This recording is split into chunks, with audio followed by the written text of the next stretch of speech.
Pandian stores அடுத்த வர எபிசோடில் பார்த்திங்க அப்படின்னா, இந்த மாதிரி அரசியை திரும்ப பொண்ணு கேட்டு சதீஷ் வீட்டிலேருந்து வந்திருப்பாங்க. ஆனால் பாண்டியன் வந்து இனிமேல் வந்து ஏன் முடிவு கிடையாது, அரசியோட முடிவு தான் அப்படின்னு சொல்லிடுவாங்க.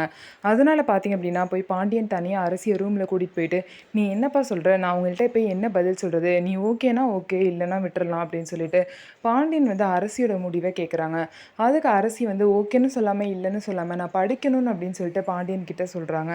அதனால் சரி அப்படின்னு சொல்லிட்டு பாண்டியன் வந்து பார்த்திங்கன்னா சதீஷோட அம்மா கிட்ட, நீங்கள் இவ்வளோ தூரம் கேள்விப்பட்டு விஷயத்தெல்லாம் கேள்விப்பட்டு வீட்டுக்கு வந்ததில் ரொம்ப சந்தோஷம். அது மட்டும் இல்லாமல் அரசியை பொண்ணு கேட்டதில் இன்னமும் சந்தோஷம். ஆனால் அரசி வந்து படிக்கணும்னு சொல்கிறா. அதனால் இப்போதைக்கு கல்யாணத்தை ஒத்தி வச்சுக்கலாம். ஆனால் அரசி வந்து படித்து முடிக்கட்டும். அப்புறம் வந்து திரும்ப கல்யாணத்தை பற்றி பேசிக்கலாம்னு சொல்லிட்டு பாண்டியன் வந்து சொல்கிறாங்க. இதை கேட்டு சதீஷோட அம்மா வந்து என்ன பதில் சொல்ல போகிறாங்க அப்படிங்கிறத வெயிட் பண்ணி பார்க்கலாம். திரும்ப பார்த்திங்க அப்படின்னா, இங்கே நடக்கிற விஷயத்தெல்லாம் சுகன்யா திரும்ப போய் அந்த வீட்டில் சொல்கிறாங்க. எல்லா பிரச்சனையுமே முடிஞ்சிருந்தாலுமே இந்த சுகன்யா ஏதாவது ஒரு விதத்தில் பிரச்சனையே ஆரம்பிக்கிறாங்க. ஸோ இனிமேல் என்ன நடக்க போகுது, அரசி படித்து முடிச்சதுக்கப்புறமும் சதீஷை கல்யாணம் பண்ணி வைக்க போகிறாங்களா, இல்லை குமரவேலை கல்யாணம் பண்ணுறதுக்கான சான்ஸ் இருக்கா அப்படிங்கிறத வெயிட் பண்ணி பார்க்கலாம். நம்ம வீடியோ உங்களுக்கு பிடிச்சிருந்தா நம்ம வீடியோவை லைக் பண்ணிக்கோங்க. மறக்காமல் நம்மளோட சேனலை சப்ஸ்கிரைப் பண்ணிட்டு பாருங்கள்.